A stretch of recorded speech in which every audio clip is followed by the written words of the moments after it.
El Emirato de Sharjah se extiende desde la costa del Golfo Arábigo, en la que está su capital del mismo nombre, hasta el oasis de Daid, en el interior, además de otras dependencias en la costa de Omán, Kalba, Khor Fakkan y Biba al Irsh.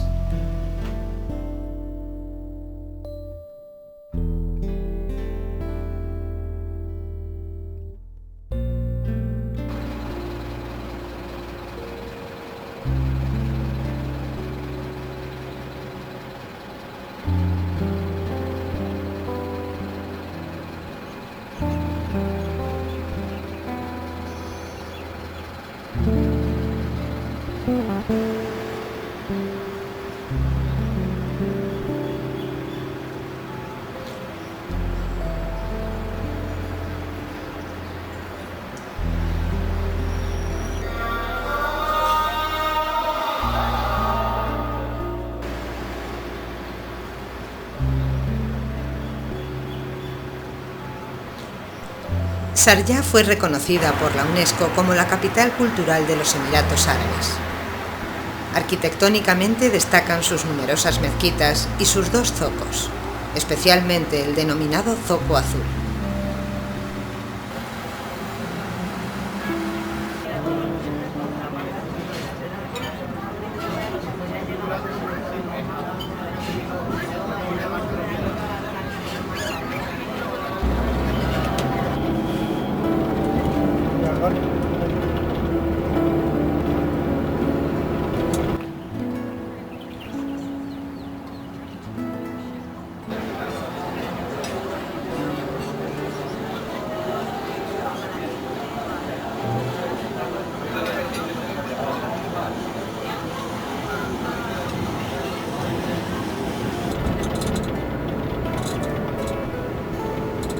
El zoco está situado junto al lago Sharjah, formado por el Golfo Arábigo.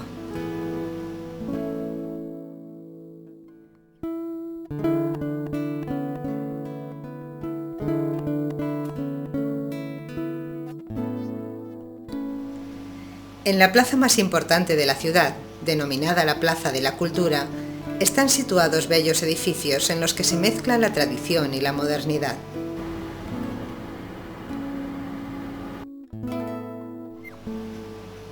Próximo a esta plaza está el Museo Arqueológico.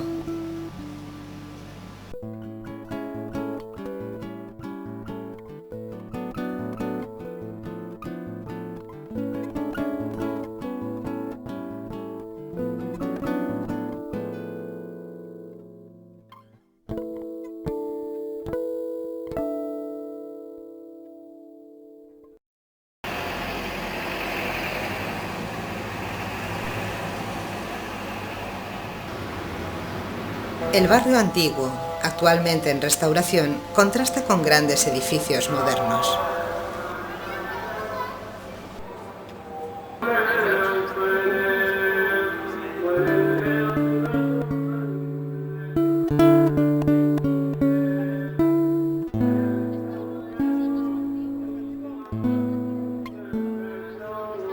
Sharjah es conocida como la ciudad de las mezquitas.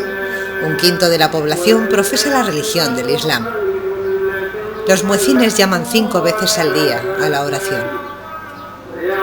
Debemos respetar las tradiciones de la sociedad que se remontan a los días en que existían tribus en el desierto y tener en cuenta la influencia que ha tenido la inmigración.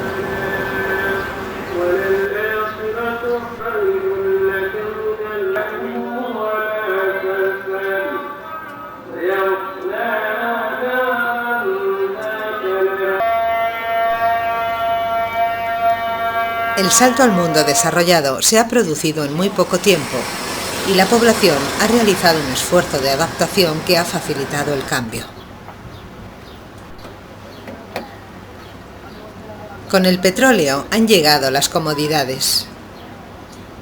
Carreteras asfaltadas sustituyen a las antiguas rutas caravaneras.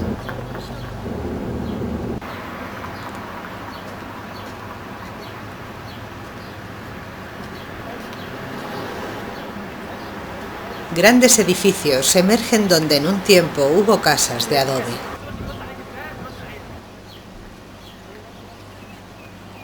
Bombas de motor extraen el agua de acuíferos.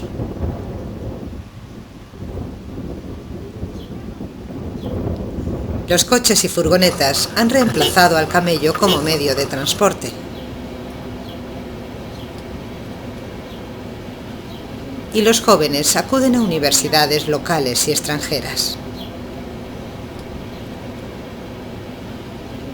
Los extranjeros son bienvenidos, pero deben respetar las tradiciones que forman parte de la vida local.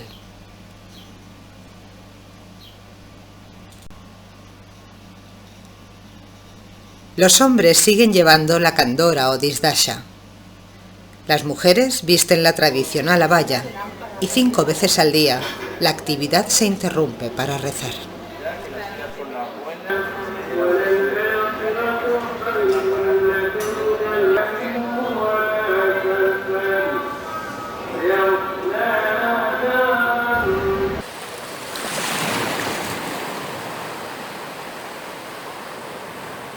La zona costera de los Emiratos era conocida como la costa de los piratas. Hace 6000 años, Sharjah era una marisma en la que se estableció un pequeño asentamiento. La población vivía de la agricultura y la captura de perlas. Desde la antigua civilización de Dilmun, los buscadores de perlas se sumergen valiéndose de sus pulmones a 25 metros de profundidad. Pero sobre todo eran pescadores.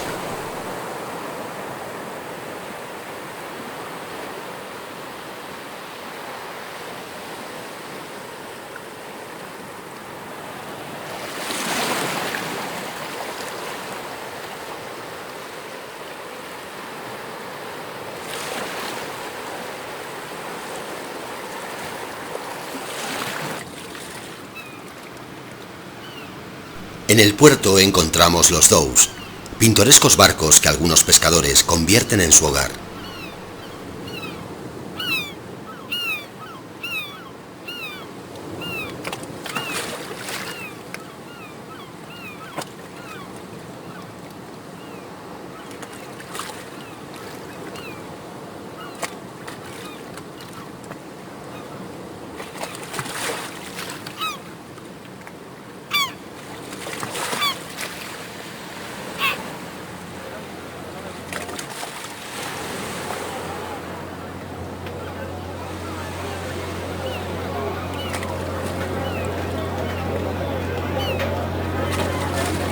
El mercado nocturno de pescado en la ciudad de Sharjah es un espectáculo vital de color en el que la población bulle entre los destellos plateados de los peces.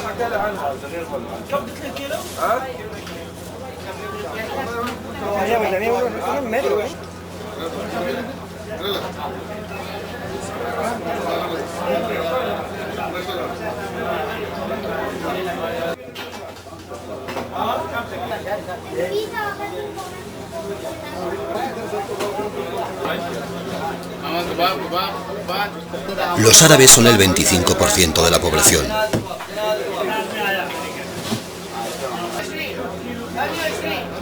El resto son inmigrantes de Bangladesh, India, Pakistán y Sri Lanka.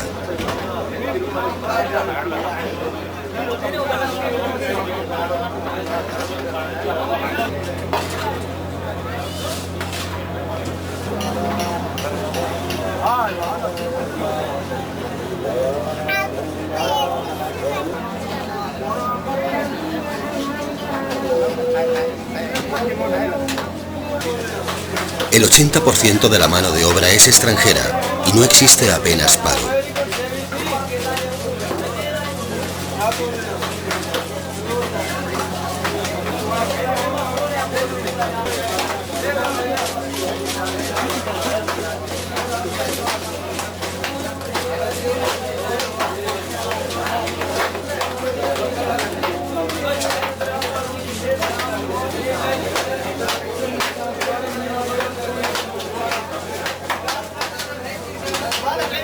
Aunque la pesca sigue siendo un recurso importante, los Emiratos se han convertido en estados modernos, en los que sus habitantes disfrutan de un alto nivel de vida.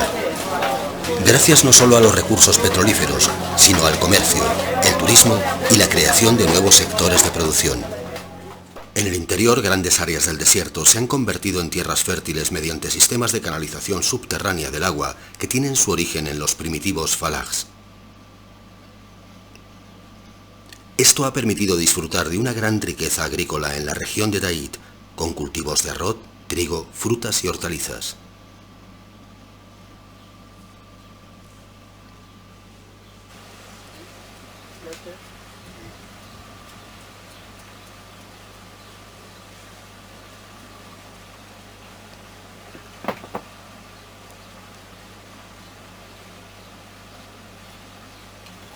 Aquí trabaja también los arqueólogos, ponen los ojos como... Lo que tienen que hacer es lo que hacen los ojos. Hay que salir a hacer lo que ya está. Muchos inmigrantes de Pakistán y Bangladesh se han establecido en esta zona del interior.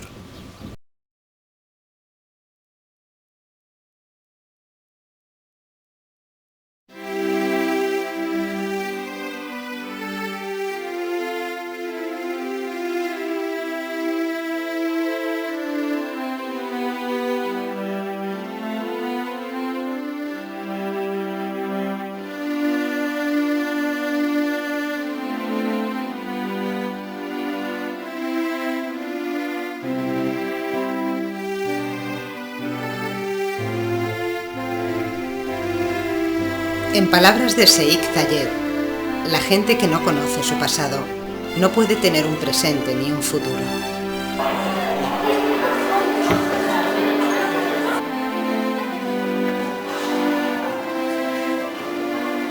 Two pictures, una de first serious, la segunda de first serious, ¿ok? Siguiendo este principio, el Museo Arqueológico de Sharjah intenta acercar a los niños a la cultura y formas de vida de sus antepasados.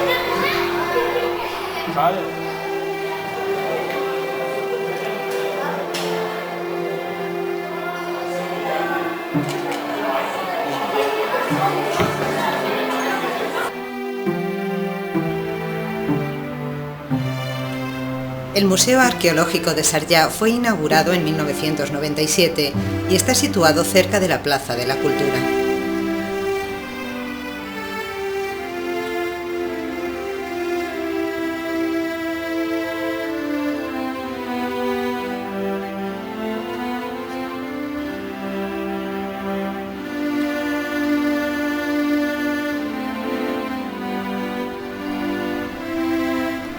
El museo es un recorrido por la historia de Sharjah desde la antigüedad.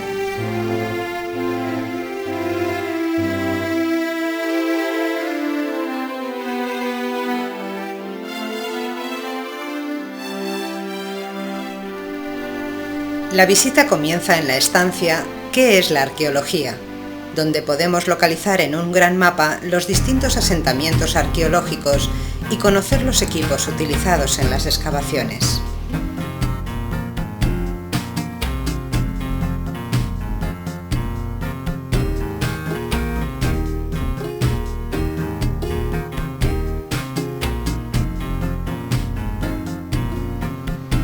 Los distintos objetos y restos humanos encontrados en las excavaciones, que se exponen en el museo cronológicamente, nos permiten reconstruir el desarrollo de la civilización hasta el periodo preislámico.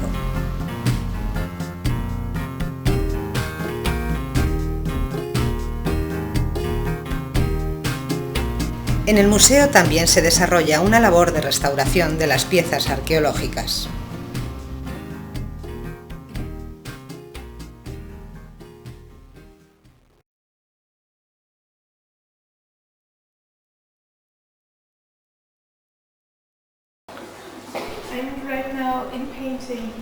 Aquí estoy pintando las partes que han desaparecido.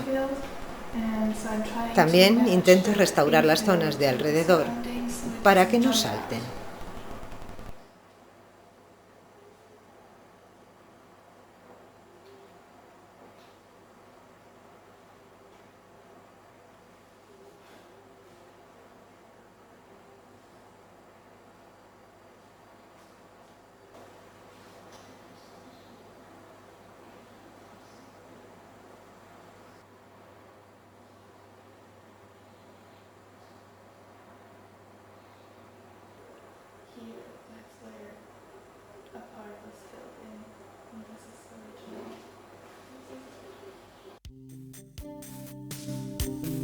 En el museo se combina la exposición tradicional con las últimas tecnologías.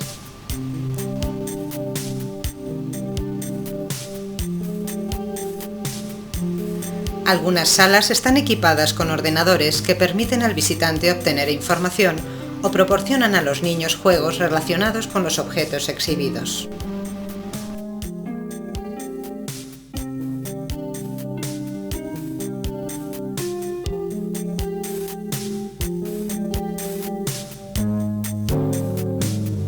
El museo es también un importante centro de estudio y cuenta con una biblioteca.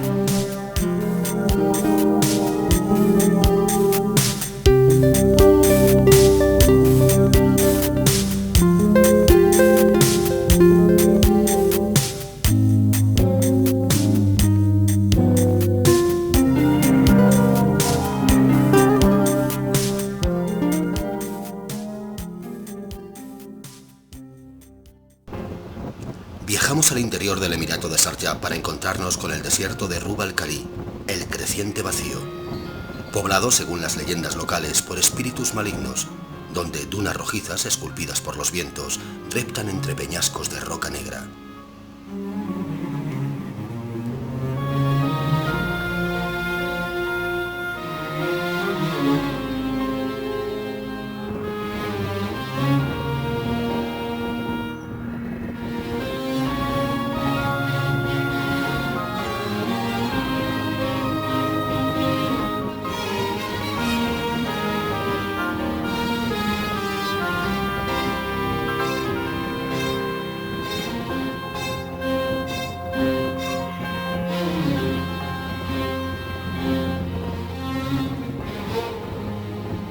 قبل لا تنهي حياتي في ثواني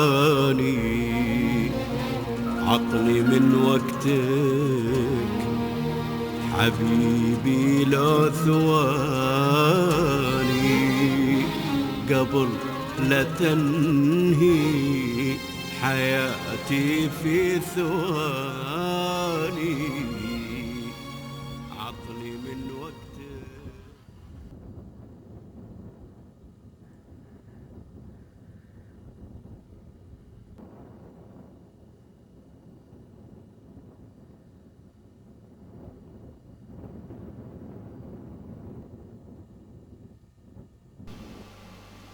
Allí puede pasar un año sin llover, pero cuando lo hace, los barrancos secos de las montañas se convierten en feroces torrenteras y surgen los pastos del desierto.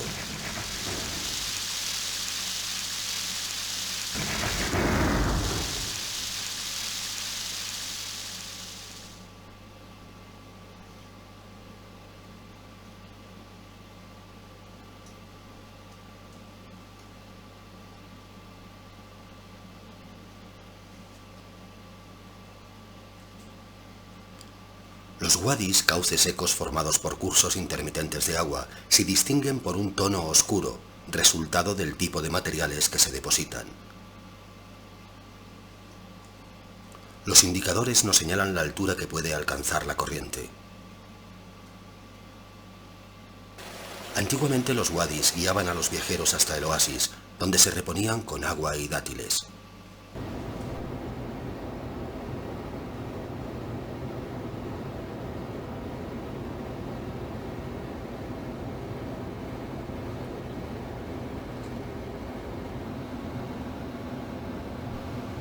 Desde los años 70, equipos multidisciplinares de diferentes países, formados por arqueólogos, topógrafos, historiadores, geólogos y profesionales de otros campos, participan en las excavaciones en distintas áreas en colaboración con el Museo Arqueológico de Sharjah.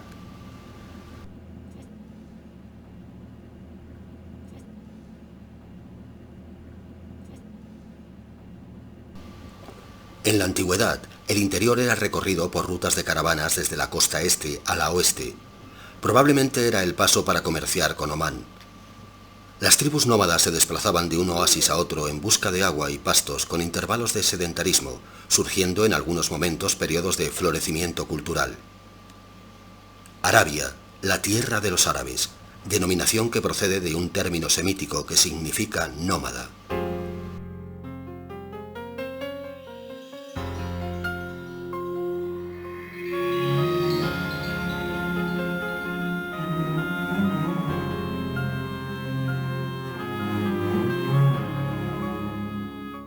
Las técnicas de topografía utilizadas por el equipo de investigación de la Universidad Politécnica de Madrid facilitan la localización de asentamientos enterrados y la reproducción virtual exacta de yacimientos arqueológicos con fines de investigación y didácticos.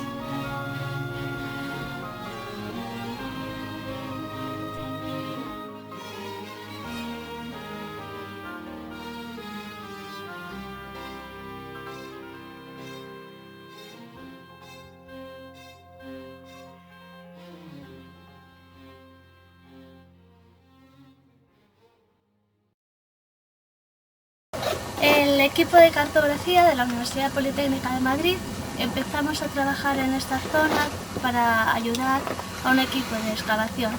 Nos independizamos ya como equipo totalmente autónomo hace 8 años, firmando un convenio con el Ministerio de Cultura e Información, dependiendo del Departamento de Antigüedades, al igual que el resto de los equipos de arqueólogos. Cuando nos planteamos, cada vez que planteamos una campaña, nos preguntan ¿por qué Emiratos? ¿Por qué venimos aquí? La verdad que sí que es necesario venir aquí para entender el porqué.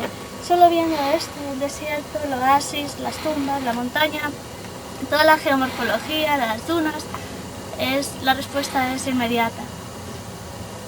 Para nosotros es todo un reto desde el punto de vista de la cartografía, el intentar dar una representación que sea legible para una cultura diferente, como es el mundo musulmán, y por otra parte para un relieve con unas formas tan diferentes a las nuestras.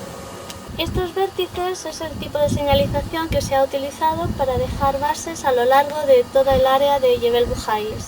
Se han implantado 20 vértices para localizar la situación relativa de los emplazamientos arqueológicos.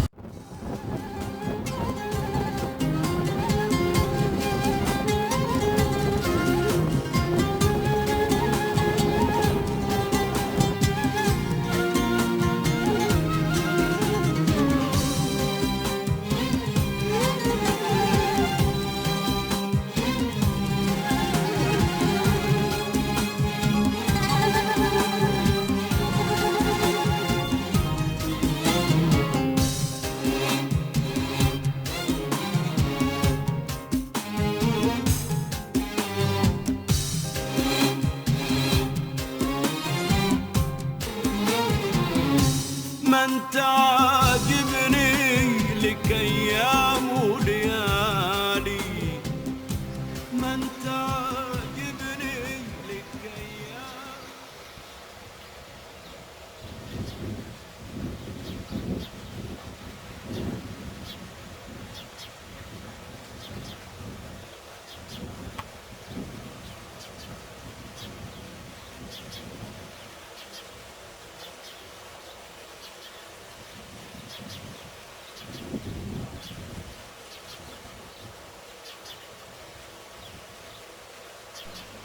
Nos alojamos en una casa habilitada por el Museo Arqueológico, situada en el interior del desierto, próxima a las zonas de excavación.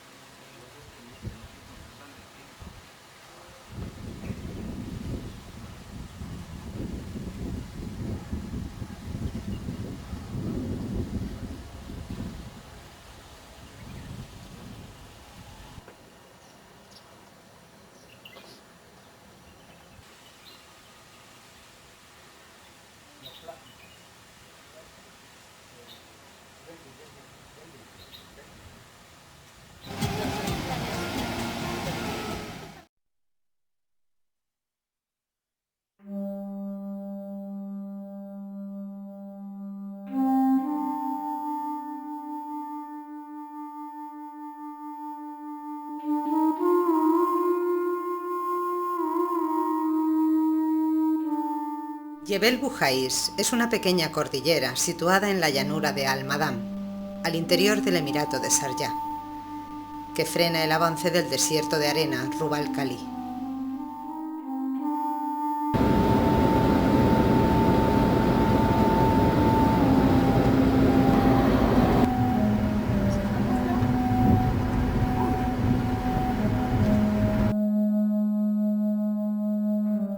El origen de esta cordillera es volcánico. Aún pueden apreciarse las coladas que dejaron los ríos de lava en los planos inclinados de la montaña. En algunos sitios podemos ver las burbujas de aire que originaron las cuevas que fueron utilizadas como tumbas y habitáculos. La estructura geológica de Jebel Bujais favorece la convergencia de aguas freáticas bajo el suelo, facilitando la presencia humana.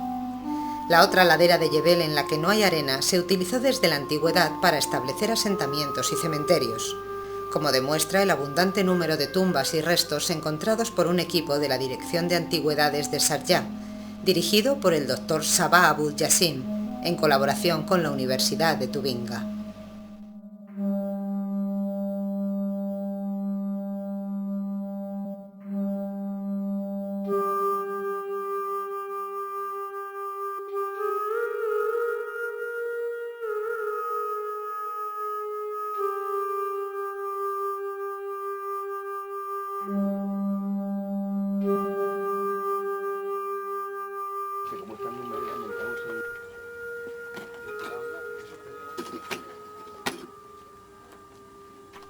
En Bujais nos recibe Qasim, encargado de cuidar las zonas de excavación.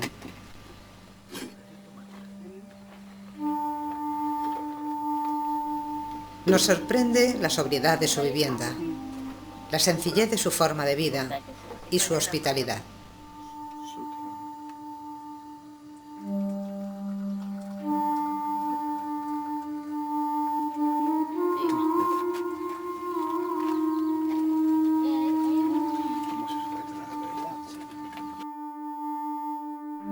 El equipo español de investigación ha facilitado la realización de la cartografía del lugar.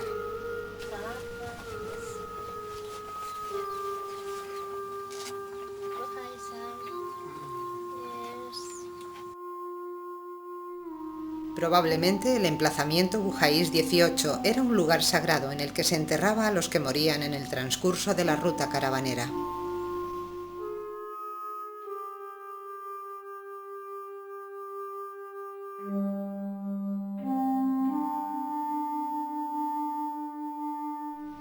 El Dr. Sabah, director del Museo Arqueológico de Sharjah, nos describe el lugar denominado Al-Bujais 18. Del sector of the Emirate of Sharjah, where we're facing that range of Estamos en una mountains called, cordillera denominada Jebel al-Bujais, This mountain raises about, more que se than eleva a 300 más de meters 300 above the metros surrounding plain. sobre la superficie.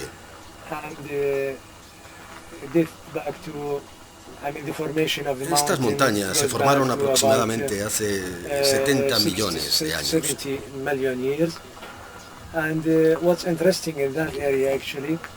El lugar tiene un interés especial, porque aquí se produjo el primer asentamiento en el quinto milenio antes de Cristo.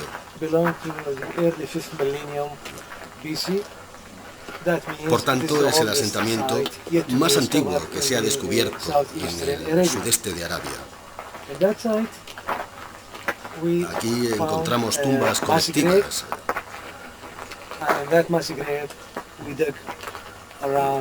con alrededor de 1000 esqueletos, y aún quedan más pendientes de excavación.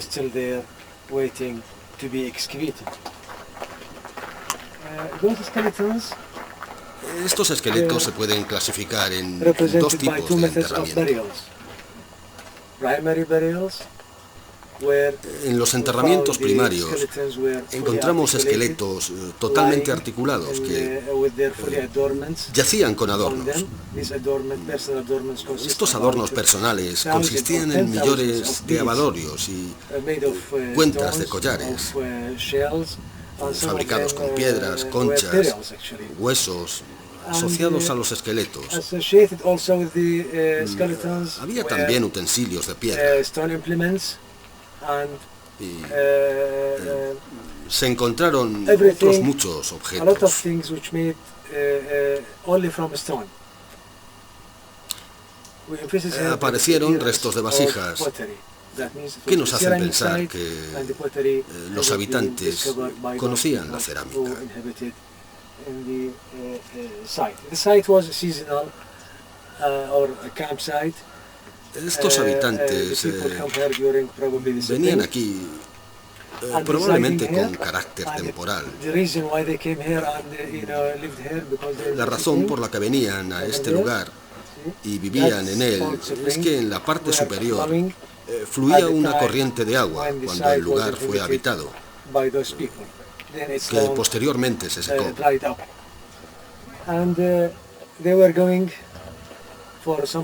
Ellos se desplazaban en algunos periodos del año a otros lugares, a la costa durante el invierno y a las montañas Ahar durante el verano. El lugar ha sido ocupado en varios periodos sin continuidad y no aparecen restos de construcciones.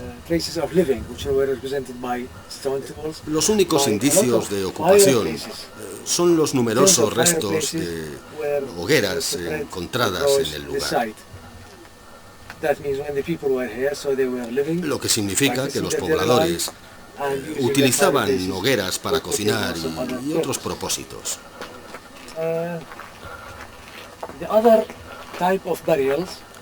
El otro tipo de enterramiento, que denominamos secundario, se encontró junto a los primarios. En los enterramientos secundarios se depositaban individuos que fallecían lejos de este lugar. Dejaban descomponer los cadáveres y recogían los huesos para traerlos hasta aquí y enterrarlos junto a las tumbas primarias. Enterramientos primarios y secundarios.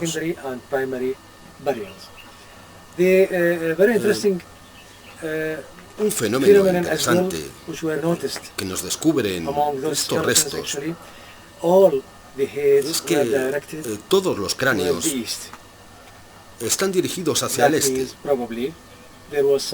Probablemente este hecho pueda tener una explicación religiosa.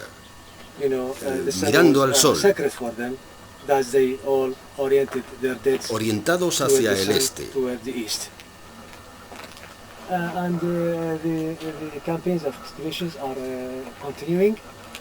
Las investigaciones continúan en colaboración con un equipo alemán.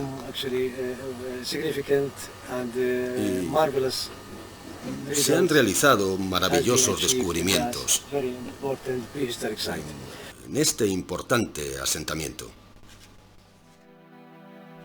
Nos remontamos al Neolítico. Los artefactos encontrados pertenecen a la tradición bifacial árabe. Probablemente estamos en un lugar sagrado en el recorrido cíclico de los nómadas. Durante generaciones, los fallecidos fueron enterrados mediante ritos druídicos y funerarios, a la luz de la luna llena. En las tumbas primarias se enterraban simultáneamente varios individuos en posición flexionada y orientados de este a oeste, con la cabeza dirigida al este.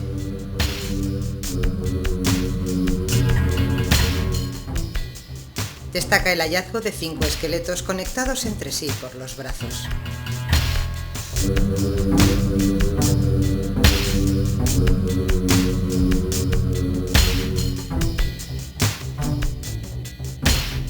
Las manos estaban junto a la cabeza, la cadera, la rodilla o el codo. El arqueólogo alemán Mark Händel ha realizado una maqueta para el Museo Arqueológico de Sharjah que reproduce con exactitud el hallazgo de los 5 esqueletos.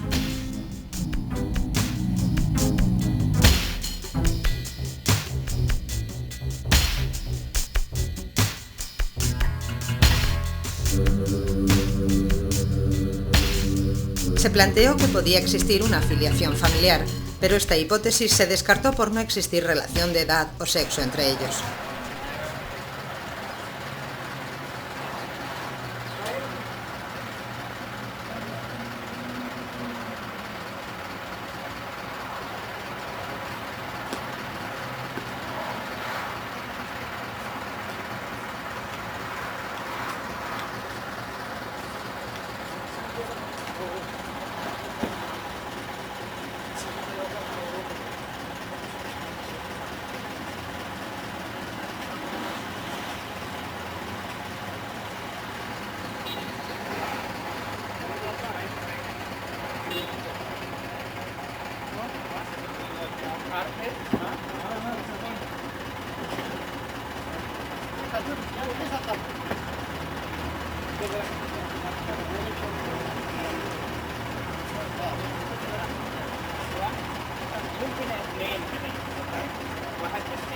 Los 5 cuerpos llevaban adornos personales fabricados con conchas de moluscos procedentes de la costa o de piedras blancas y negras con formas tubulares o de disco, con un diámetro inferior a 2 milímetros. El individuo en color rojo era un varón de 20 a 25 años. Alrededor de su cráneo se encontraron conchas de caracol perforadas que podían formar parte de una diadema, y en su muñeca derecha llevaba un brazalete con abalorios en forma de disco y tubulares blancos y negros. Junto a este individuo estaba una mujer de la misma edad con un abalorio rojo en la nariz y un brazalete en la muñeca.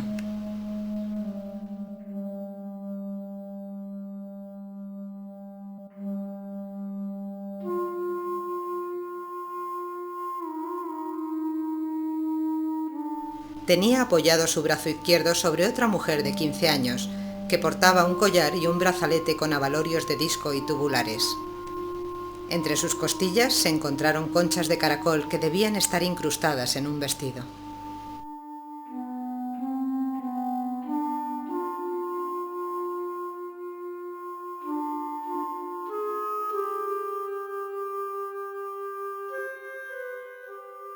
A continuación aparecía un hombre de 22 a 30 años, con una concha pulimentada y perforada alrededor del cuello y un brazalete en la mano derecha.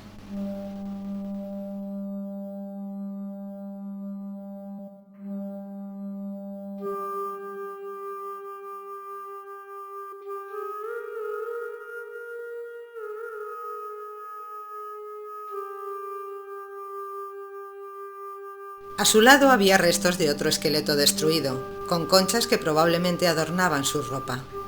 En su parte inferior se encontró un enterramiento secundario. Del individuo coloreado en blanco no se pudo determinar sexo o edad. Las tumbas secundarias contenían huesos largos de distintos individuos, con los cráneos próximos entre sí. Los huesos estaban apilados en un montón delimitado por huesos pélvicos.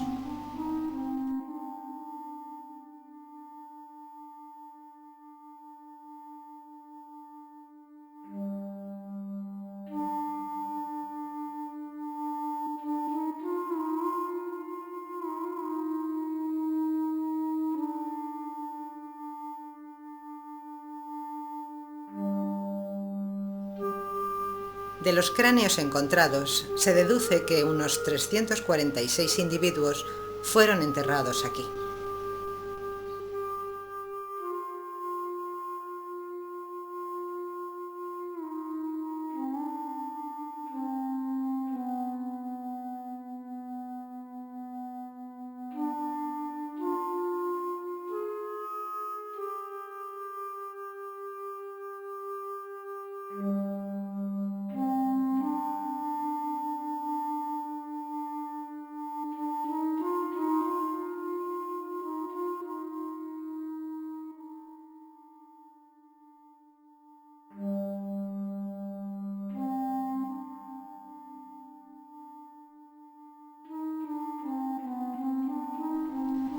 Los restos pertenecían a hombres y mujeres, y en menor porcentaje a niños, probablemente por la mayor fragilidad de sus huesos y porque eran excluidos de las prácticas funerarias.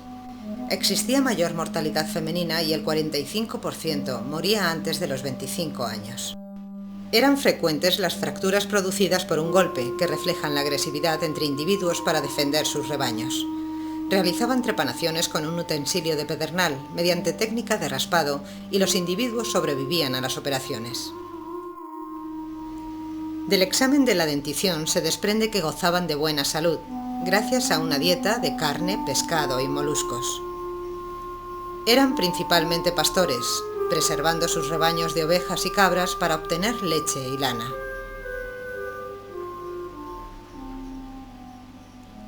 Aunque cazaban gacelas, oryx y burros salvajes.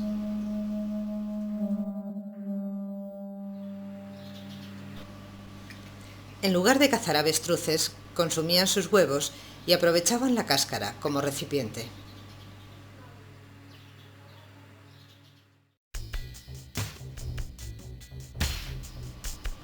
Las tumbas del tercer milenio a.C. presentan diversas formas, aunque en general predominan las múltiples circulares de 4 a 9 metros de diámetro y con entradas sin especificar. El suelo estaba pavimentado con piedras de distintos tamaños. En ellas se encontraron restos de esqueletos fragmentados, collares de abalorios hechos de pasta de talco y vasijas tipo Alobaid, confirmando la existencia de un floreciente comercio con Mesopotamia. Son de arcilla de color anaranjado y paredes finas, cocidas y moldeadas en torno y decoradas en la mitad superior con motivos procedentes del sudeste de Irán. 4 cebús y 4 águilas situados entre 2 líneas paralelas.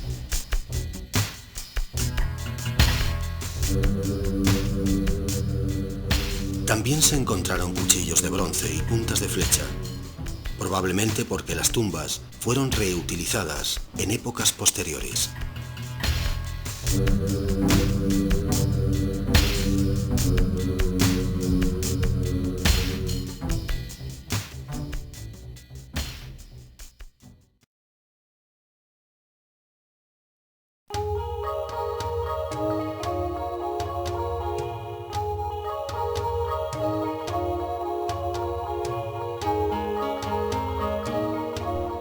Kilómetros al sur de Melilla, en Jebel al-Emalá, un equipo de investigación australiano ha realizado excavaciones en un yacimiento formado por 4 tumbas de piedra al pie del sureste de la montaña, que se relacionan con un asentamiento.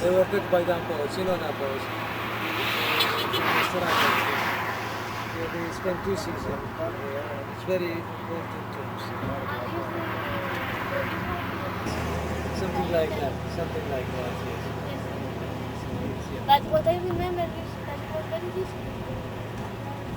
Well, there used to be a road, but with that fence, بس من الدخول ابو خالد؟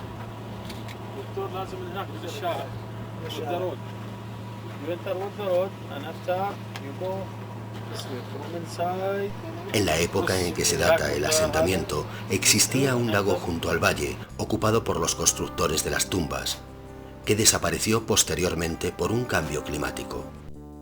Se encontraron tumbas colectivas en superficie, construidas con piedras, con diámetro aproximado de 12 metros, denominadas Jafit, porque fueron descubiertas por primera vez en Jebel Jafit. Probablemente no se enterraban juntas más de 12 personas y se amontonaban piedras alrededor.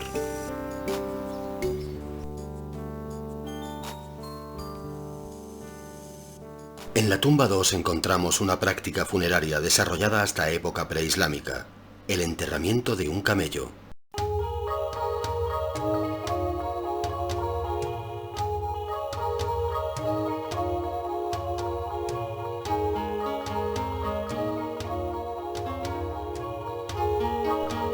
En las tumbas 1 y 3 se encontraron los esqueletos flexionados de varones jóvenes.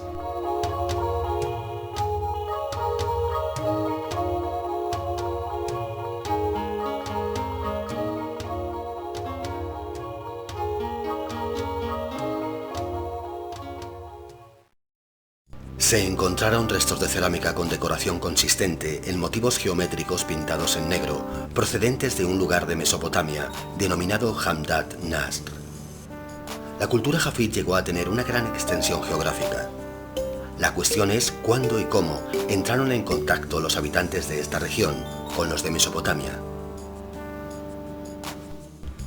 Lo más probable es que el motivo fuera el intercambio de estas cerámicas por el cobre de las montañas Sahar. Los primeros textos cuneiformes de Uruk hacen referencia al cobre de Dilmun, lugar identificado actualmente con el este de Arabia Saudí y Bahrein, si bien, probablemente, el cobre procedía de Fujairah, al sur de Omán. En estas tablillas también se hace referencia a barcos construidos en Dilmun, que procedían del Golfo Pérsico y navegaban hasta Mesopotamia por el Tigris y el Éufrates.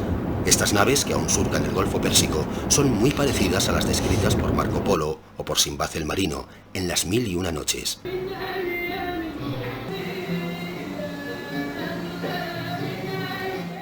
En Jebel Buhaís encontramos también tumbas tipo Jafit individuales, alargadas, con diferente orientación y entrada por el sur, el este o sin especificar. En cuanto a su contenido, podemos señalar formas bicónicas o tubulares en aleación de plata y plomo, vasijas Hamdat Nast, conchas de molusco y restos de huesos o esqueletos fragmentados.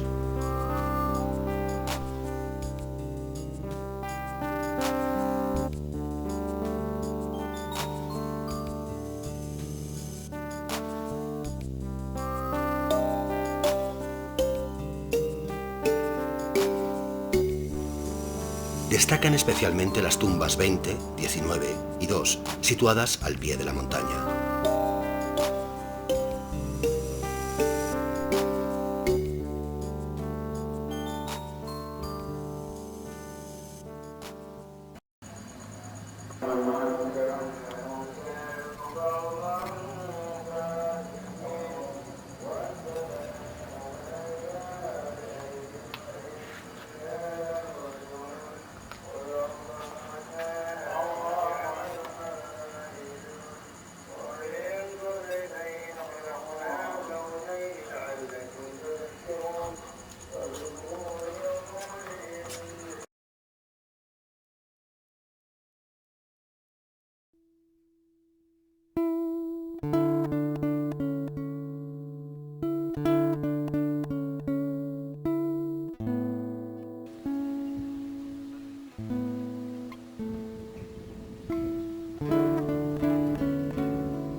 En la Edad de Bronce surge la forma de vida asociada al oasis, en la que tiene una relevancia especial el cultivo de la palmera de dátiles.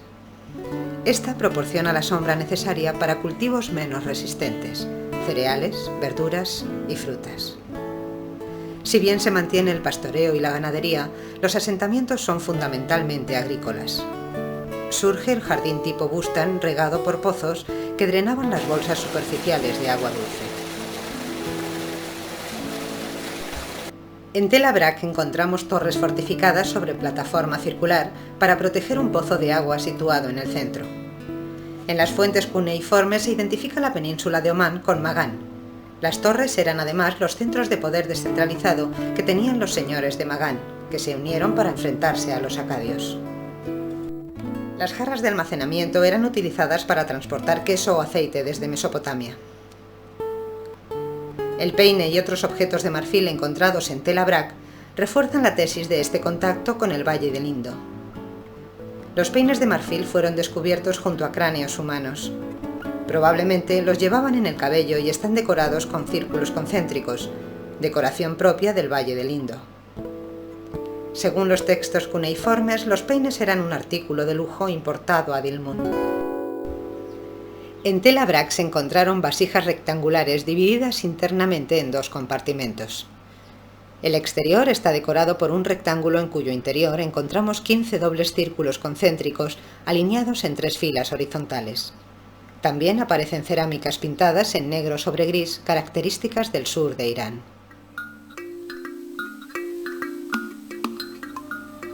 Los muertos serán enterrados en tumbas circulares construidas con bloques de mampostería.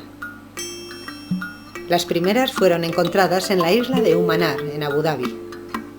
Por ello, se utiliza el nombre de esta isla para denominar este periodo. Encontramos otros ejemplos de estas tumbas en Tel Abrak y otros lugares de los Emiratos. Mención especial merece la situada en Melilla, por sus dimensiones y su estructura interna. Fue descubierta en 1998 por un equipo de la Dirección de Antigüedades de Sharjah.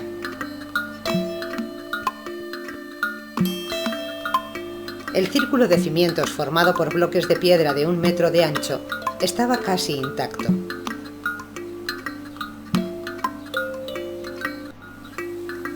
Sobre estos cimientos estaba la pared exterior, cubierta con piedras de sillar rectangulares. Algunas de ellas seguían en el lugar.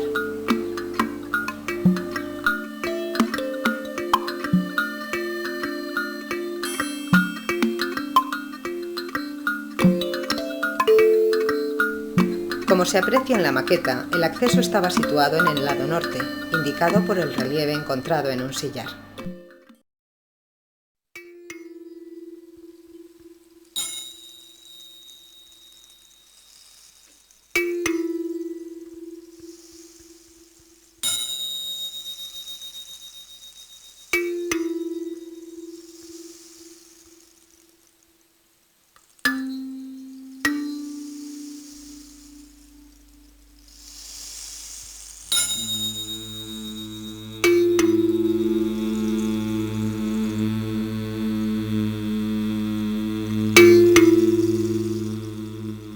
La entrada da acceso a un corredor de 5 por 2 metros.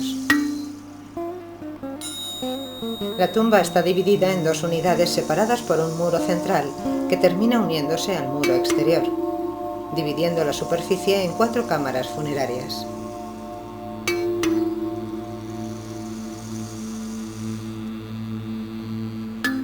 Las otras paredes internas permiten el paso de unas cámaras a otras. El suelo estaba cubierto con grandes losas de piedra. La tumba tiene aproximadamente 14 metros de diámetro, tamaño muy superior a las demás encontradas, y está construida con piedras de sillar rectangulares bien trabajadas. El doctor Sabah Abu Yassim, director del Museo Arqueológico de Sharjah, y otros representantes de este museo nos acompañan a visitar esta tumba.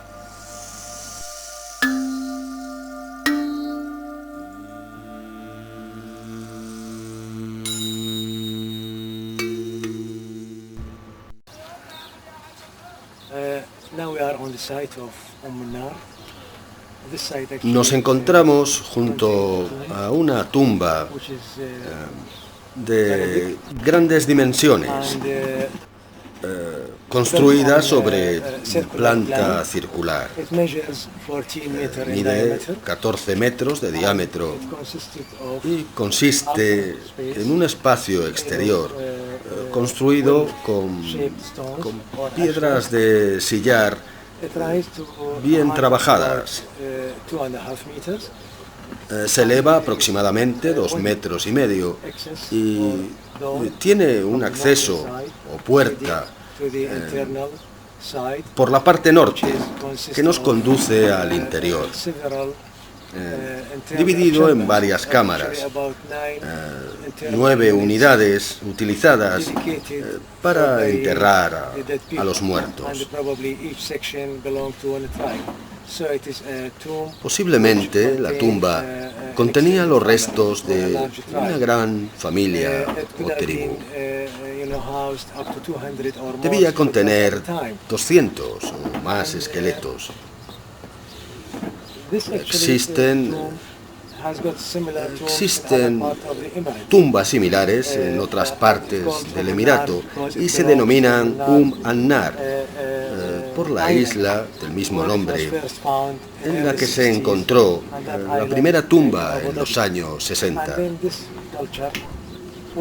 Además, en esta isla de Abu Dhabi, esta cultura está representada por otras tumbas que han sido descubiertas, denominadas también Umanar. Las peculiaridades de esta tumba son su gran tamaño y el relieve que está junto a la entrada, que representa algunos símbolos que pudiera tener un significado religioso.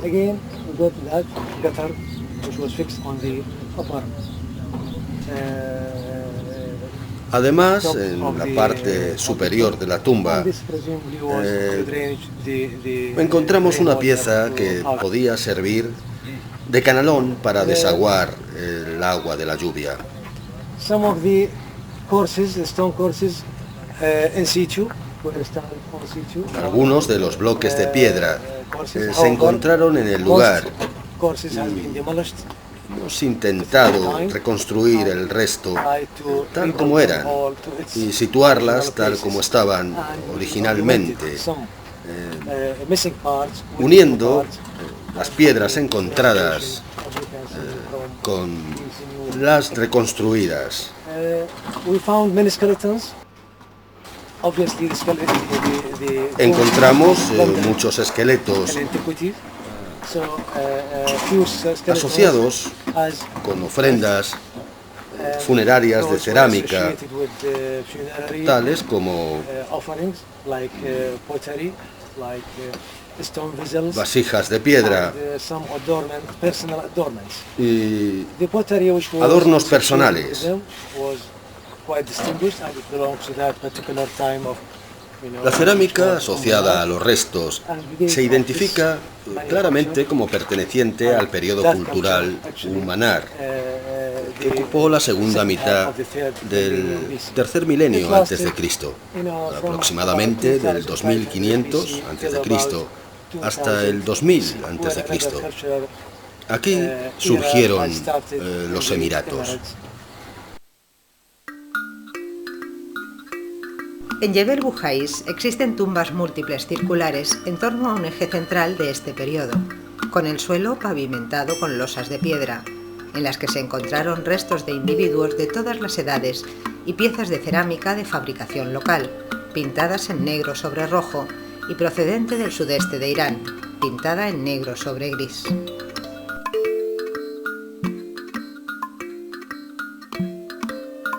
También se encontró armamento de cobre y bronce, brazaletes y collares de pequeños abalorios. Destaca la tumba 69 con suelo pavimentado, en la que encontramos instrumentos de pedernal, cobre y bronce y collares de abalorios de pasta de talco.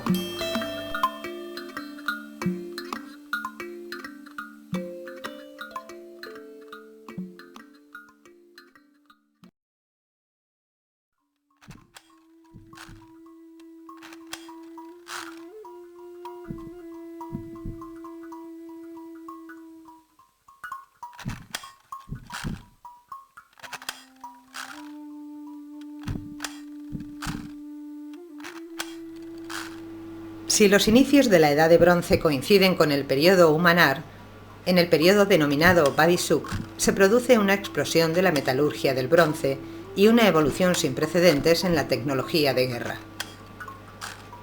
Aparece la espada larga de doble filo, el arco y las flechas y una punta de lanza más ligera.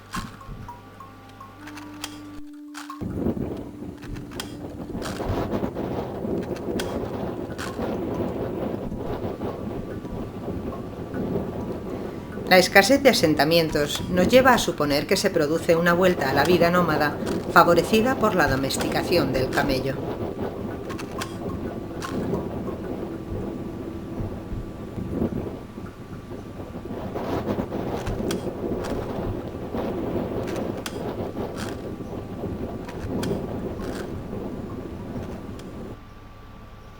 Los cambios culturales se aprecian en la cerámica, caracterizada por la diversidad de formas y decoración con incisiones diagonales y líneas horizontales formando enjambres.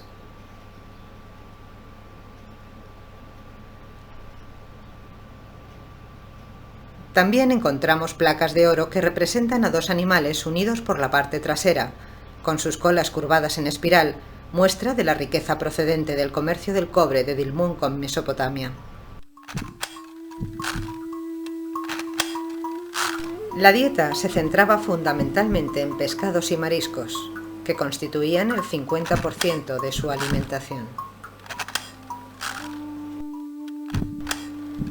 En la ladera de Jebel Bujais, el Dr. Saba Abud Yassim del Museo Arqueológico de Sharjah dirigió las excavaciones desde 1995, descubriendo tumbas de formas diversas. Not only that site En este lugar was found here, but no solo encontramos este asentamiento, Además, encontraremos otros were extended a lo along largo the slopes of this mountain. de las Some of colinas. these, for instance, here, where we Algunas have de a estas subterranean tombs, a horse tenían shoe forma de shape, herradura. consists of, an internal burial chamber, and the entrance from the Cámaras de side, enterramiento. southern side, Y el goes acceso down to the a burial estas chamber. se hacía This was descendiendo used as a desde la collective burial superficie. tomb, and Se utilizaban como tumbas colectivas y corresponden al segundo milenio antes de Cristo, la cultura Wadi Suk. Otras tumbas cercanas también pertenecen al periodo Wadi Suk. Además, hay tumbas que datan del tercer milenio hasta la edad del hierro, primer milenio antes de Cristo. Se han excavado 78 tumbas en este área. Existen aún más por excavar.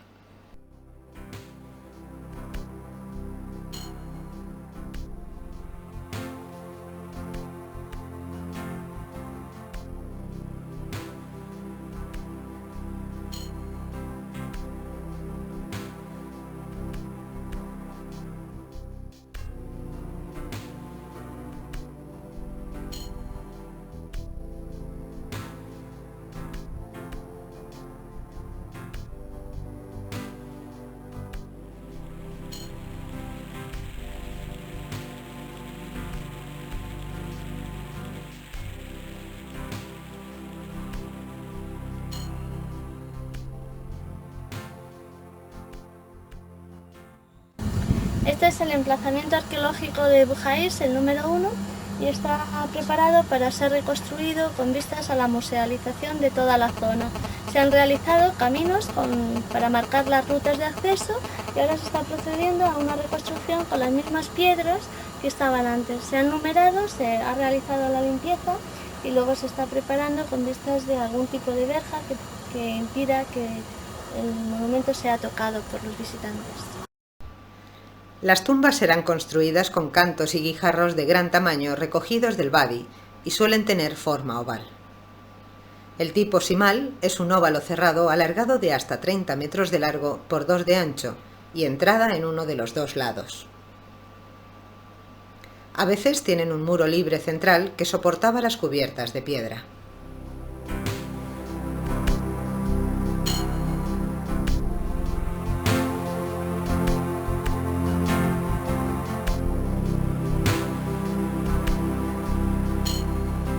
En las tumbas en la ladera aparecían restos de esqueletos, piezas de cerámica en superficie, ágatas de diversas formas, piedra pulida, conchas y coral procedentes de la costa del Golfo Arábigo y Omán.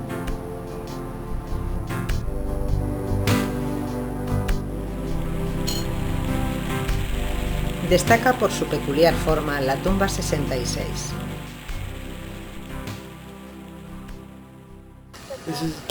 Tomb number 66. Esta es la tumba número 66. Es una de las tumbas de diversas formas que, como hemos comentado, encontramos a lo largo de las colinas de Jebel Bujaís. Corresponde al segundo milenio antes de Cristo. Es una tumba formada por varias cámaras de enterramiento, totalmente subterráneas.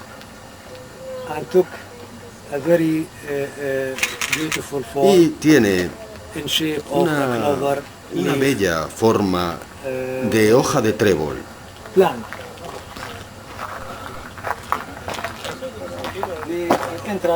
La entrada estaba cubierta por una losa de piedra y desciende a un pasillo con 4 cámaras.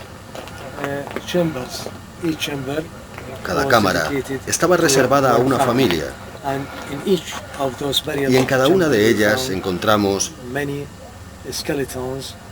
muchos esqueletos colocados unos al lado de los otros. Junto a ellos encontramos muchas ofrendas funerarias en distintos materiales.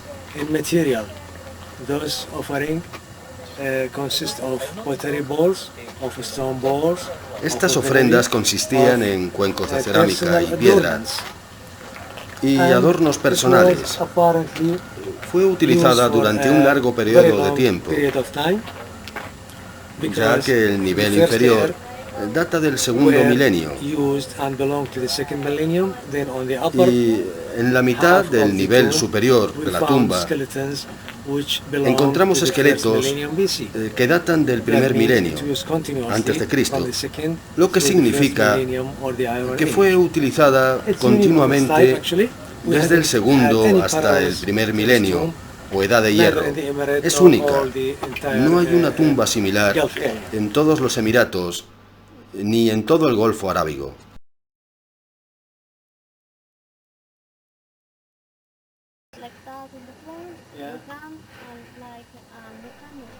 Mercedes Farjas, del Grupo de Investigación en Cartografía, Arqueología y Patrimonio de la Universidad Politécnica de Madrid, describe al Dr. Sabah el método de fotogrametría aérea que se va a aplicar para fotografiar el interior de la tumba, utilizado en otras tumbas de Jebel Buhais.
En el primer milenio antes de Cristo se producen innovaciones que revolucionan la economía. La domesticación del camello, iniciada en el segundo milenio en Tel Abrak, abre nuevas posibilidades de transporte por tierra. Comienza el cultivo usando el azadón.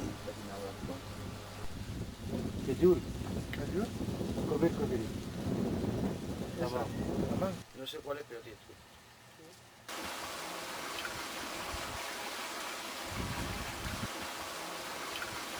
Pero lo más significativo es la invención del falag.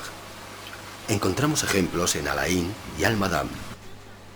El falag es un ingenioso método de irrigación, originario de Persia, que canaliza mediante galerías subterráneas el agua almacenada en acuíferos bajo la superficie. El agua se desplaza hasta zonas de jardines o cultivos y poblaciones.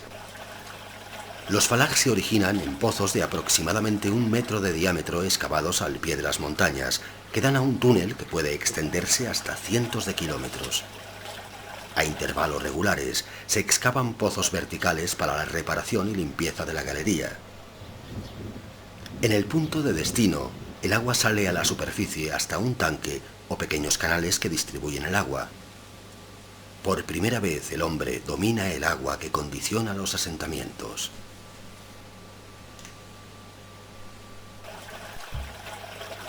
El agua es un recurso de poder y su distribución se regula por costumbres y leyes que se remontan a la época preislámica. En el Corán se narra cómo la impiedad llevó a un reino a desaparecer por causa del agua, el mismo elemento que había permitido su prosperidad.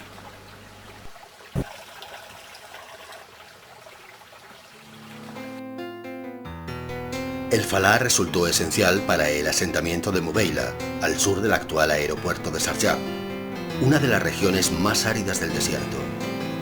El cultivo de la palmera datilera permitió el cultivo de cereales, además de utilizarse la palma para la construcción de viviendas y forraje del ganado.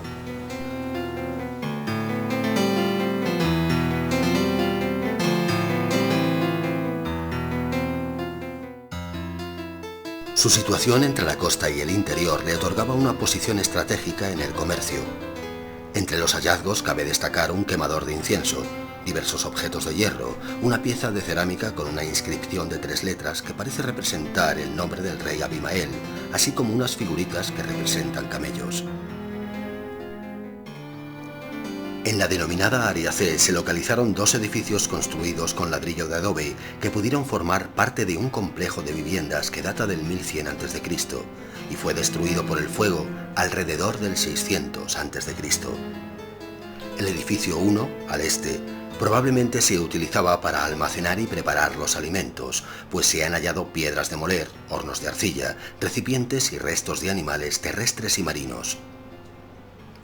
El edificio 2, al oeste, presenta habitaciones más grandes y un cuarto central en el que se encontraron muchos fragmentos de bronce y puntas de flecha. Probablemente allí se fabricaban objetos de bronce y hierro. Es el primer lugar del sudeste de Arabia en el que aparecen armas de hierro procedentes de Irán.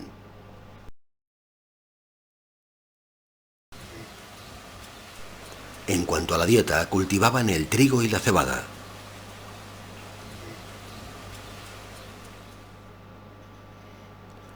También aprovechaban los recursos de animales domésticos.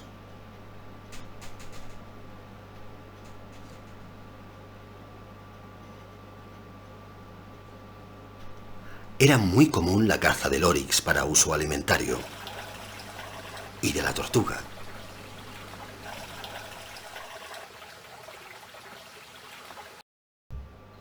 El análisis de una concha bivalva mostró que contenía atacamita, un pigmento cobrizo que se usaba como maquillaje de ojos.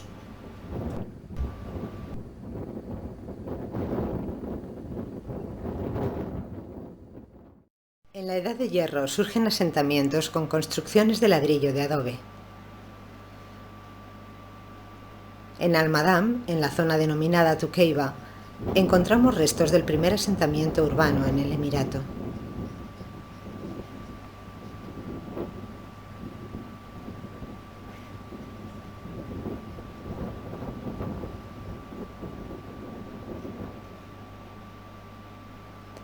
La población beduina ha sabido siempre que bajo las dunas se conservaban casas antiguas. El viento y las tormentas dejaban al descubierto las ruinas.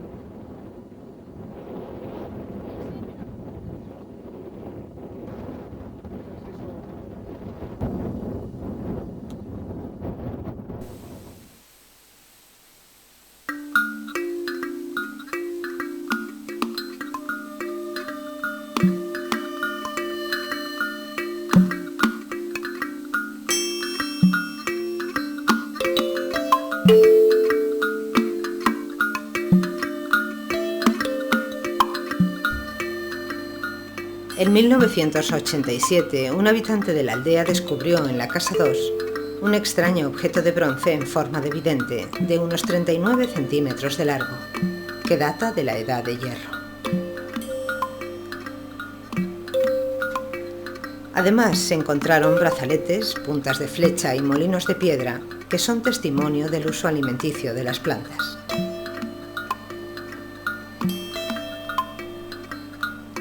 También restos de cerámica rojiza o anaranjada y un alto porcentaje de conchas de molusco concentradas en el exterior de las casas 1 y 2.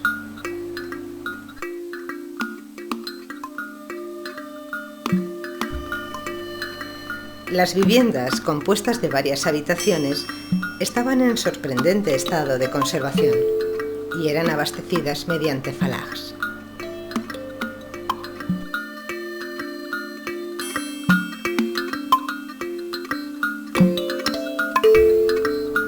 La vegetación arbórea esteparia, constituida fundamentalmente por acacias y prosopis, sirve de punto de orientación en zonas desérticas y como indicador de la estabilidad de la duna en el tiempo.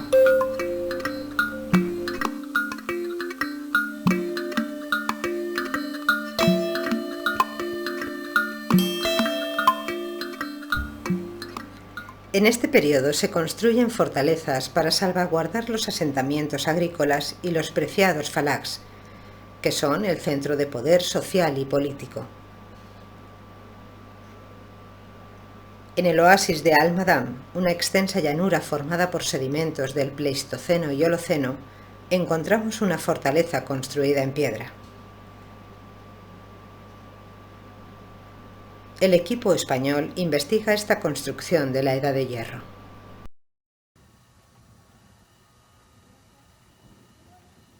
La fortaleza está situada en la cima de un risco que se eleva unos 25 metros por encima de la llanura en la pendiente oriental de Jebel Bujais. Tiene forma rectangular y estaba formada por un muro perimetral de 44 por 19 metros que rodeaba un patio de unos 30 metros de largo al oeste y 6 habitaciones al este. Esta zona es conocida como Jebel al-Bujais. Se trata de las montañas sagradas en las que se hacían toda una serie de enterramientos al pie de ellas. En donde estamos es el emplazamiento a M32. Se trata de una construcción que en un principio se pensó que era una fortaleza por la situación en la divisoria de la montaña.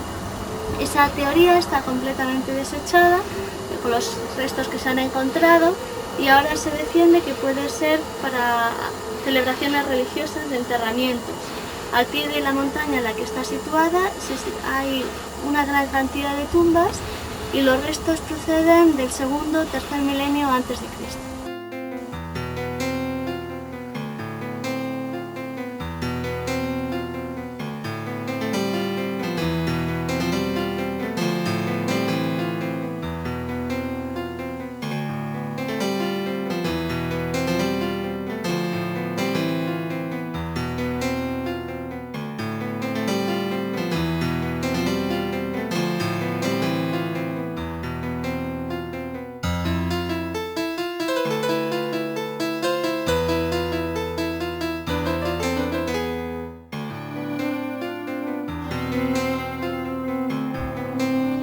La habitación más grande tenía pilares. El suelo estaba pavimentado con grandes losas de piedra. En el centro del patio se encontraron restos de cerámica y otros abalorios de la Edad de Hierro, pero también del período islámico y Julfar. Los hallazgos no corresponden a la Edad de Hierro, lo que ha llevado a pensar en que el lugar fue reutilizado en distintas épocas y que el material procede de la necrópolis próxima al pie de Jebel Bujais. En la necrópolis se encontraron objetos similares a los hallados en las tumbas al sur de Jebel Bujais. Estas tumbas presentan diversas formas y en su interior contenían abalorios, flechas de bronce y cerámica anaranjada. La tumba 67 del 3000 a.C. tiene 3 tumbas anexas de la Edad de Hierro, de diversas formas, existiendo indicios de prácticas rituales como cántaros de libación y plataformas para ofrendas. En ellas se encontraron restos de huesos, armas de hierro y objetos de cobre. En el denominado Período II de la Edad de Hierro existió contacto entre el sudeste de Arabia y Asiria. Un pendiente de piedra de Tel Abrak muestra una representación del demonio neoasirio Lamastu. Probablemente existía la creencia de que los pendientes protegían de la enfermedad que difundía este demonio. Esta figura aparece también en los petroglifos esculpidos en las montañas de Fujairah, donde encontramos representaciones de grupos, hombres montados en caballo o animales como el buey.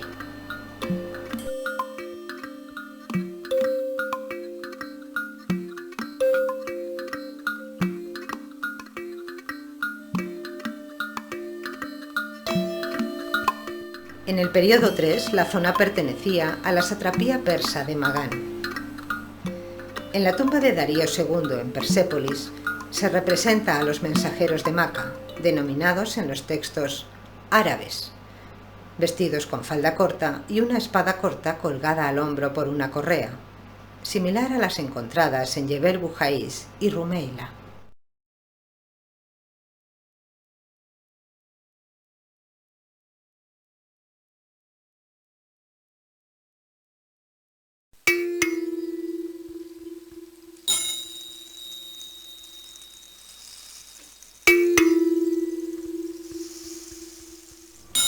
En Melija floreció a partir del siglo III a.C.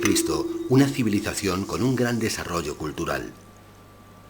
Allí descubrimos el único asentamiento conocido que data del periodo inmediatamente posterior a la Edad de Hierro. Su actividad era fundamentalmente agrícola.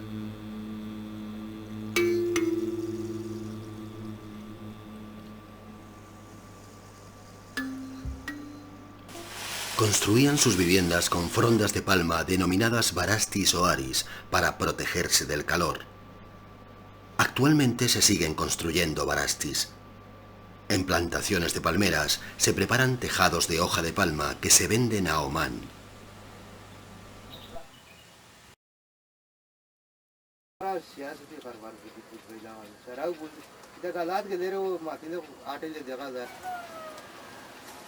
¿Bangladesh?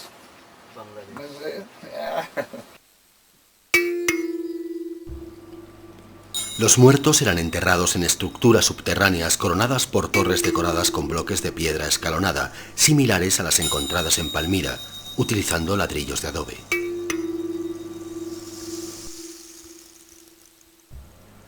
Arqueólogos franceses han encontrado restos de cerámica de fabricación local y procedente del sur de Irán e Irak y del noreste de Arabia, roja y negra, así como ánforas de Grecia.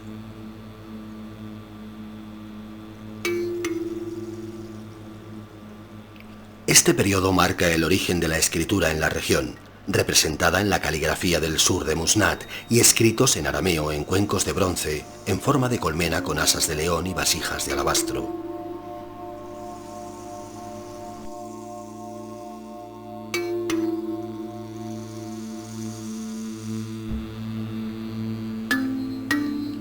Según la leyenda, la tribu de Ad de Yemen emigró a Omán.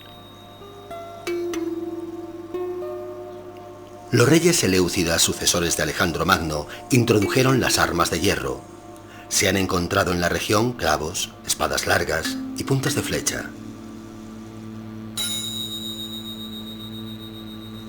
En el mapa de Ptolomeo ya aparece representado el territorio de los actuales Emiratos.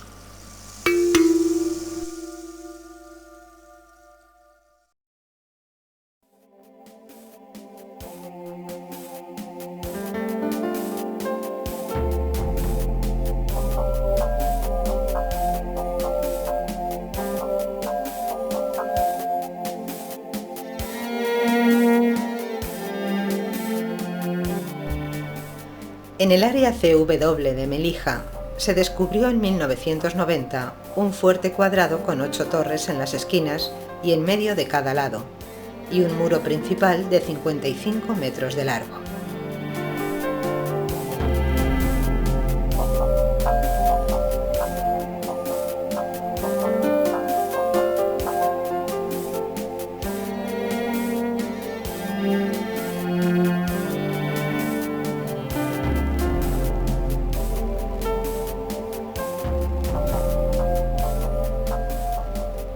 El doctor Sabah Abud Yassim nos habla sobre el fuerte.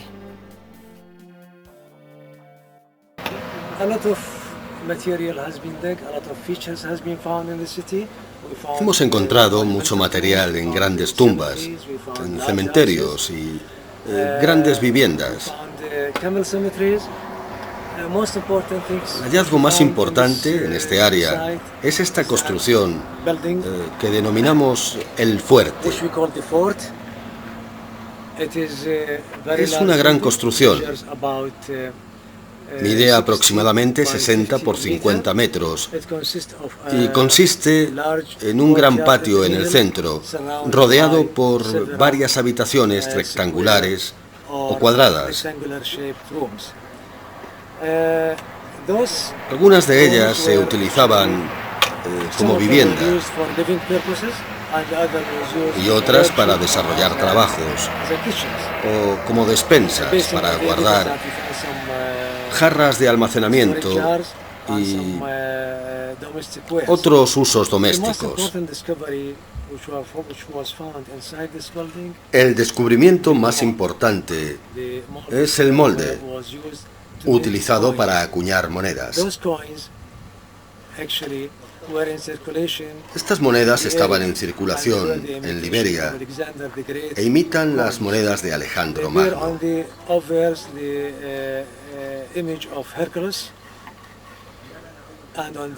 En un lado muestran la imagen de Hércules y en el reverso a Zeus sentado en un trono. Este hallazgo resulta relevante porque plantea que en el interior del fuerte se fabricaban estas monedas. La existencia de estas monedas confirma la importancia de esta construcción como centro administrativo del área, regida por una persona de relevancia política, algo así como un gobernante.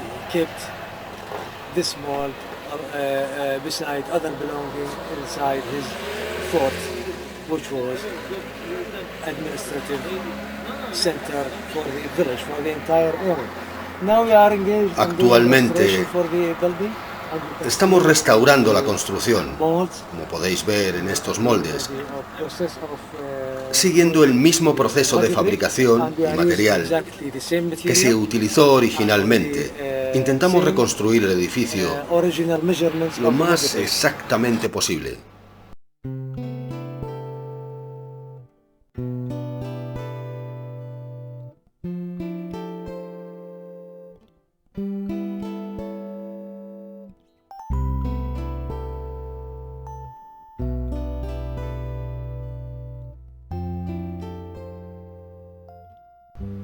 Posiblemente existía un segundo piso al que se accedía por una escalera de adobe, dada la anchura de los muros.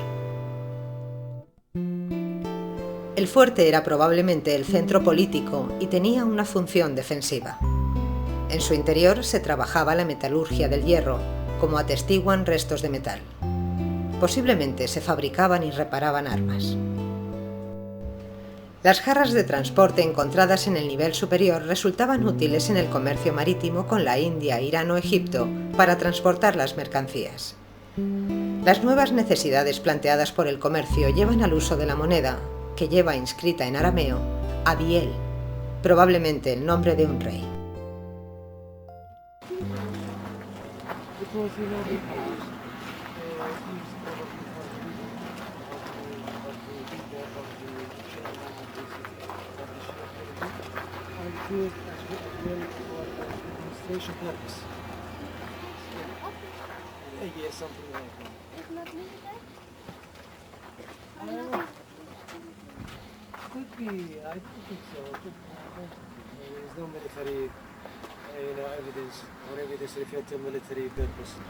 Recientemente se ha instalado una cubierta en el fuerte, ya que está prevista su musealización.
Desde 1984, una expedición francesa y actualmente el Museo Arqueológico de Sarjab ha realizado excavaciones en un cementerio de Melilla, formado por 26 tumbas de distinto tamaño, forma de construcción y contenido.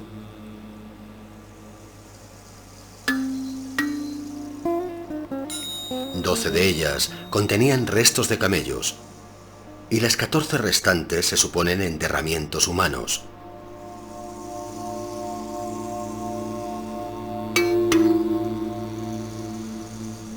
Lo primero que nos llama la atención es que todas las tumbas estaban orientadas en dirección norte-sur.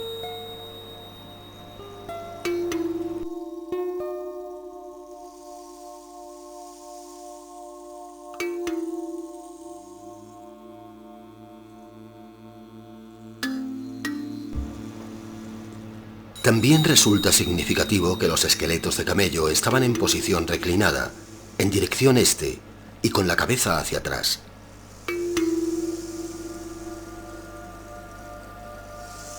El ritual de enterramiento de camellos es una práctica común que se menciona en la poesía árabe preislámica. Se descubrió por primera vez en Al-Adur y Jebel Malá, pero el cementerio más importante es el de Melilla. Las tumbas tenían forma rectangular u oval, y no utilizaron ladrillos o piedras en su construcción.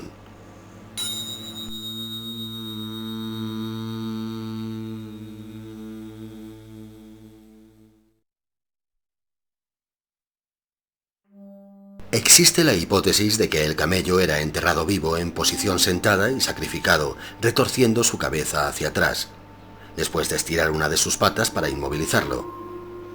Después era abandonado hasta que moría de hambre y sed. Esta es una manifestación de las creencias preislámicas. Enterraban a los camellos junto a su dueño, con la esperanza de que, cuando el Señor resucitara, su camello iría a recogerle para llevarle a reunirse con su Creador.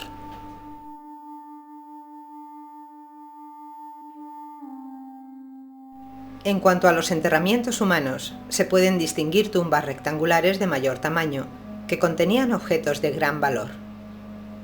Las paredes y suelo estaban recubiertas de piedra o yeso. En estas tumbas fueron enterrados individuos importantes.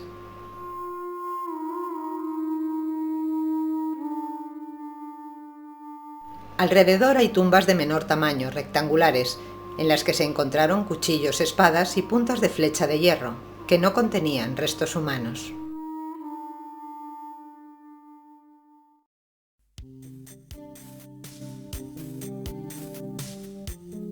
La distribución de las tumbas parece responder a las diferencias en el estatus social y económico de los individuos enterrados. En la tumba 1 fue enterrado un individuo importante junto con objetos de oro. En las tumbas próximas, 9, 8 y 7, se encontraron restos que podían pertenecer a la familia de este individuo o a sus soldados, ya que en la tumba 9 se encontraron puntas de flecha y otros objetos de bronce.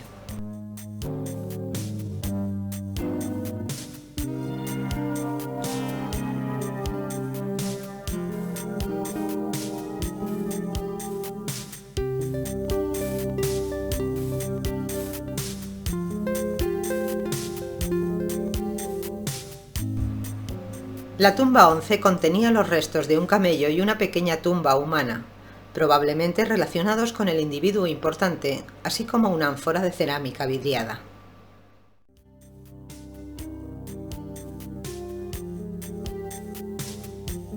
En la tumba 4 se encontraban los restos de un camello y de un caballo con las riendas adornadas con discos de oro.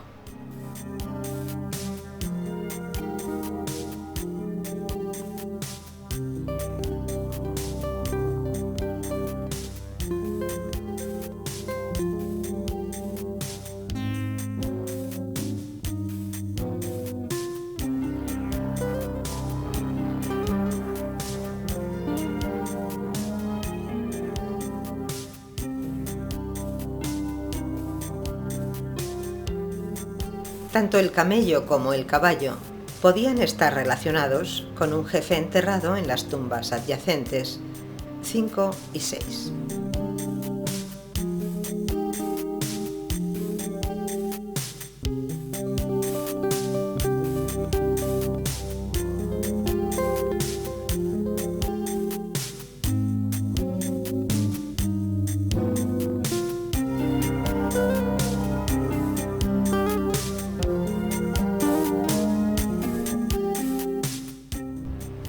En las tumbas rectangulares de 2 metros de profundidad no se encontraron restos humanos, pero se hallaron, entre otros avalorios, 3 piezas de madreperla, 2 de las cuales representan a un animal parecido a un lobo u oso, y la otra a un varón humano con detalles en el pelo, rasgos faciales y ropaje.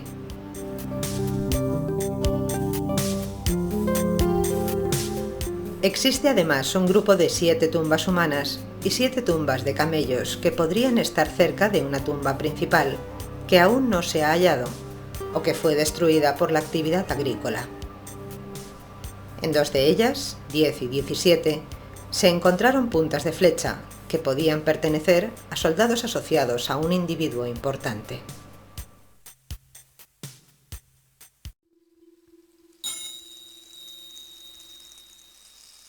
El enterramiento de camellos asociados a individuos resulta inusual en Jebel Bujais, pero encontramos algunos ejemplos en las tumbas 8,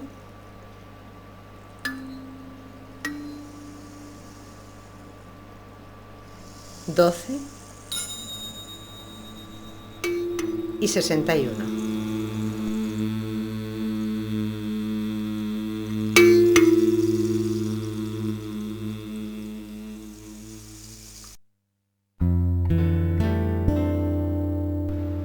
El Emirato de Sharjah es aún una fuente inagotable de conocimientos para la arqueología.